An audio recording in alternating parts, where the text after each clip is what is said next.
চট্টগ্রাম ৪ আসনে বিএনপি মনোনীত প্রার্থী আসলাম চৌধুরী এবং চট্টগ্রাম ২ আসনে বিএনপির প্রার্থী সারোয়ার আলমগীরের ধানের শীষ প্রতীকে ভোট করতে আইনগত কোনো বাধা নেই বলে আদেশ দিয়েছেন সুপ্রিম কোর্টের আপিল বিভাগ। আজ প্রধান বিচারপতির নেতৃত্বাধীন আপিল বিভাগের বেঞ্চ এ আদেশ দেন। বিষয়টি নিশ্চিত করেছেন আইনজীবী মোহাম্মদ মুজিবুর রহমান। চট্টগ্রাম ৪ আসনে আসলাম চৌধুরীর মনোনয়নপত্র বৈধ ঘোষণার বিরুদ্ধে যমুনা ব্যাংকের করা আবেদনের শুনানি শেষে আপিল বিভাগ এ আদেশ দেন। এর আগে নির্বাচন কমিশনের বৈধ ঘোষণার বিরুদ্ধে করা আপিলের শুনানি হয়। একই দিনে আপিল বিভাগ হাইকোর্টের দেওয়া প্রার্থিতা বহালের আদেশের বিরুদ্ধে করা লিভ টু আপিল মঞ্জুর করেন। তবে আদালত জানিয়েছেন, আসলাম চৌধুরী নির্বাচনে অংশ নিতে পারবেন, আপিল নিষ্পত্তি না হওয়া পর্যন্ত ওই আসনের ফলাফল প্রকাশ স্থগিত থাকবে।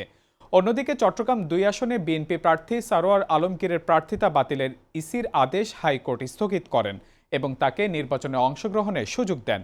ঋণখেলাপির অভিযোগে জামায়াতের প্রার্থী মোহাম্মদ নুরুল আমিনের আবেদনের পর ইসি গত ১৮ জানুয়ারি তার প্রার্থিতা বাতিল করেছিলেন।